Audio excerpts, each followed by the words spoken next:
का स्वागत है बिहार शिक्षक भर्ती 4.0 की इस स्पेशल क्लास में। जहां दोस्तों हम आपके लिए डेली बीपीएससी के प्रीवियस ईयर प्रश्नों की श्रृंखला प्रोवाइड कर रहे हैं। आज की यह क्लास हमारी जो है संविधान के कुछ महत्वपूर्ण प्रश्नों पर आधारित है। चलिए पहले प्रश्न को देखेंगे, जिस प्रकार से है हमारा संविधान सभा की प्रांतीय संविधान समिति के अध्यक्ष कौन थे। अगला प्रश्न होगा, किस अधिनियम ने इंग्लैंड में होने वाले वार्षिक परीक्षा के माध्यम से सिविल सेवकों की नियुक्ति को अनुमति किया था। अगला प्रश्न होगा हमारा, निम्नलिखित में से कौन सा अधिनियम ब्रिटिश सरकार को बंदी प्रत्यक्षीकरण को स्थगित करने का अधिकार देता था। तो इस प्रकार के कई सारे प्रश्नों की श्रृंखला आज की इस क्लास में हम डिस्कस करने वाले हैं, तो बने रहिएगा, पूरी क्लास को जरूर देखिएगा। चलिए पहला प्रश्न देखेंगे। पहले प्रश्न में कहा जा रहा है, संविधान सभा की प्रांतीय संविधान समिति के अध्यक्ष कौन थे। बीपीएससी हेडमास्टर 2022 के पेपर में यह प्रश्न पूछा गया था और ऑप्शन में दिया गया सरदार पटेल और बी ऑप्शन में महात्मा गांधी, सी ऑप्शन है सूर्य सेन और डी ऑप्शन है भीमराव अंबेडकर।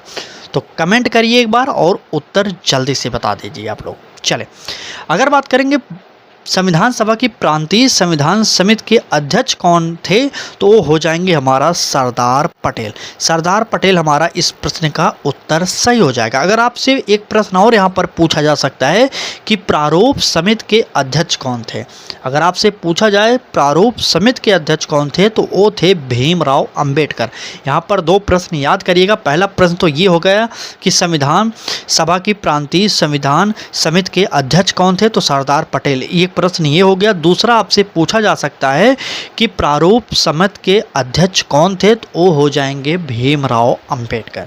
याद करते रहिएगा। आगे बढ़ते हैं, अगला प्रश्न देखेंगे, क्योंकि कम समय में अधिक प्रश्न कराने का हमारा संकल्प यही है। ठीक, चले आगे बढ़ेंगे। अगला प्रश्न होगा, किस अधिनियम ने इंग्लैंड में होने वाली वार्षिक परीक्षा के माध्यम से सिविल सेवकों की नियुक्ति को अनुमति किया था।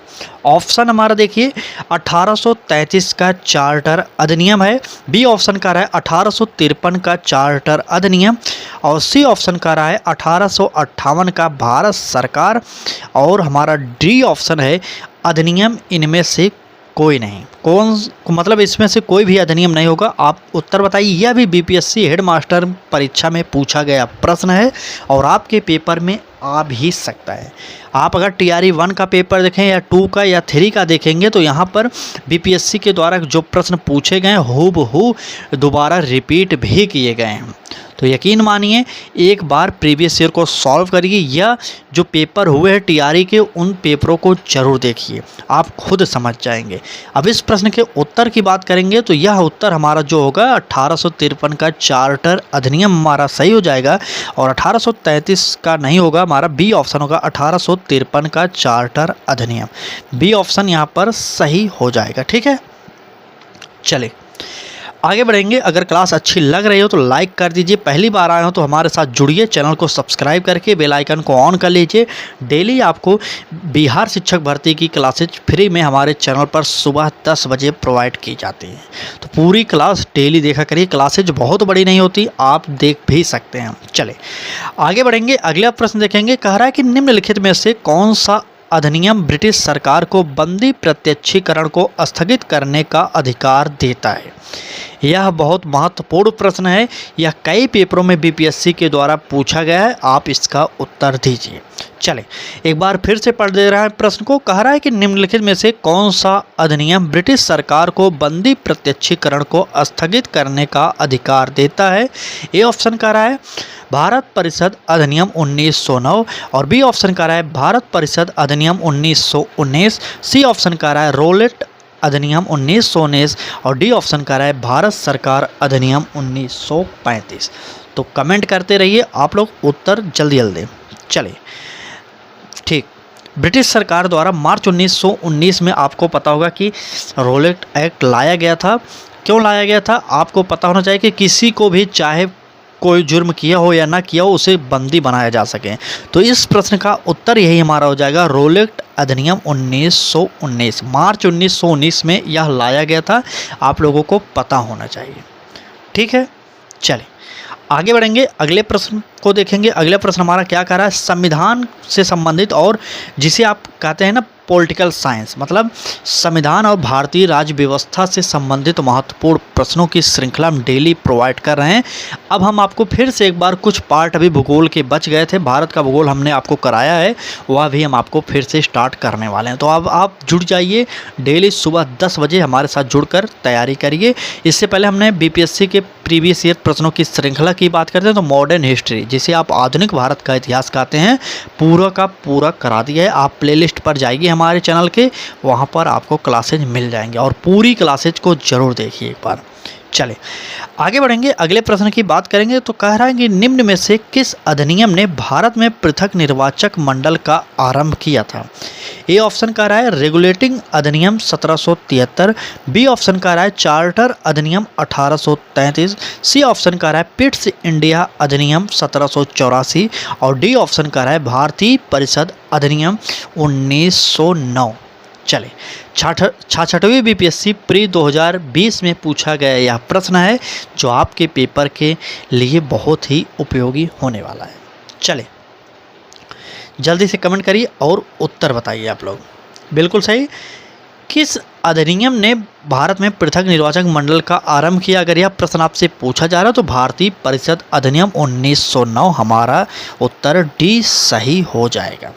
ठीक है, इस अधिनियम द्वारा चुनाव प्रणाली के सिद्धांत को भारत में पहली बार मान्यता भी मिली थी। अगर आपसे प्रश्न पूछे जाए कि किस अधिनियम के द्वारा भारत में चुनाव प्रणाली के सिद्धांत को पहली बार मान्यता मिली थी, तो वह उत्तर हमारा हो जाएगा भारतीय परिषद अधिनियम 1909 के अंतर्गत। यहाँ पर एक प्रश्न और बनेगा कि गवर्नर जनरल की कार्यकारी परिषद में पहली बार भारतीयों को प्रतिनिधित्व मिला था, तो यह भी आपको याद करना चाहिए।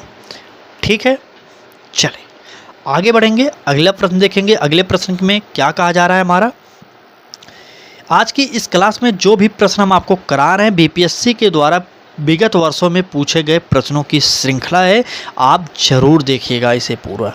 चलिए आगे बढ़ेंगे, अगले प्रश्न को देखेंगे। अगले प्रश्न में कहा जा रहा है इनमें से किसने इस विचार को व्यक्त किया कि भारतीय संविधान उतना ही संघीय है जितना इसे दोहरी राजनीति कहा जा सकता है।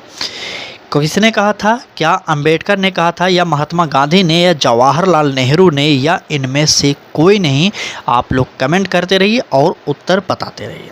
चलें, आपसे प्रश्न में पूछा क्या गया था, एक बार फिर से सुन लीजिए। इनमें से किसने इस विचार को व्यक्त किया कि भारतीय संविधान उतना ही संघीय है जितना इसे दोहरी राजनीति कहा जाता है? और इसका उत्तर हमारा जो होगा वो हो जाएंगे डॉक्टर भीमराव अंबेडकर जी। तो हमारा उत्तर ए ऑप्शन में दिया गया और हमारा ए ऑप्शन सही हो जाएगा। ठीक है, चलिए क्लास अच्छी लग रही हो तो लाइक कर दीजिए। अगर आपने हमारे पिछले क्लासेज को नहीं देखा तो एक बार ज़रूर देख लीजिए, क्योंकि विगत वर्षों के प्रश्न के साथ साथ हमने कई क्लासेज कराए हैं जो आपके लिए इम्पोर्टेंट होने वाले हैं। हमने एनसीईआरटी की कुछ क्लासेज भी प्रोवाइड किए हैं, आप हमारे प्लेलिस्ट में जाइए, वहाँ पर भूगोल की एनसीईआरटी की class chapter wise class wise कराई गई है। आप लोग एक बार देखकर उस क्लास पर कमेंट कर दीजिएगा। अगर क्लास अच्छी रहेगी तो हम आने वाले समय में और क्लासेज आपको प्रोवाइड कर देंगे। ठीक है, चलिए आज के अगले प्रश्न पर चलेंगे और यह प्रश्न हमारा बहुत ही इम्पोर्टेंट होने वाला है। यह प्रश्न हमारा बहुत ही इम्पोर्टेंट इसलिए है क्योंकि यह कई परीक्षाओं में बीपीएससी के द्वारा पूछा गया है। आज का यह इस क्लास का हमारा आखिरी प्रश्न है। हम उम्मीद करेंगे इस प्रश्न का उत्तर आप लोग जरूर देंगे। तो चलिए कमेंट करते रहिएगा। प्रश्न हम पढ़ रहे हैं, कह रहा है कि प्रांतीय सरकारों का गठन निम्नलिखित में से किस अधिनियम के तहत किया गया था? ए ऑप्शन कह रहा है 1935 का अधिनियम, बी ऑप्शन कह रहा है 1932 का अधिनियम, सी ऑप्शन कह रहा है 1936 का अधिनियम और डी ऑप्शन कह रहा है 1947 का अधिनियम। तो कमेंट करिए कौन सा हमारा उत्तर सही होने वाला है। चले, बिल्कुल सही। अगर बात करेंगे प्रांतीय सरकारों का गठन निम्नलिखित में से किस अधिनियम के तहत किया गया था, तो वह था हमारा 1935 का भारत सरकार अधिनियम। आपको पता होना चाहिए कि हमारे भारतीय संविधान में सबसे अधिक प्रभाव 1935 के अधिनियम का ही पड़ा हुआ है। तो इसका उत्तर जो होगा हमारा ए ऑप्शन सही हो जाएगा। ठीक है, चले, अगर आज की यह क्लास अच्छी लगी हो तो लाइक कर दीजिएगा, चैनल को सब्सक्राइब नहीं किए तो कर लीजिएगा। और हम आपको डेली में फ्री क्लासेज प्रोवाइड कर रहे हैं, तो आप हमसे जुड़कर तैयारी भी कर सकते हैं निःशुल्क में। किसी भी टॉपिक में, किसी भी सब्जेक्ट में स्पेशली कोई दिक्कत आ रही तो आप कमेंट में कमेंट करिए, हम आपको उस समस्या से निवारण करने की पूरी कोशिश करेंगे। तो क्लास कैसी लगी यह ज़रूर बताइएगा। कल फिर मिलेंगे सुबह 10 बजे। आप अगर चैनल को सब्सक्राइब कर लिए होंगे तो आपको यूट्यूब खुद बताएगा कि हमारी क्लासेज कब आपके लिए प्रोवाइड की जाते हैं। ठीक है, तो धन्यवाद, बताइएगा ज़रूर क्लास कैसी लग रही है। चलिए, धन्यवाद।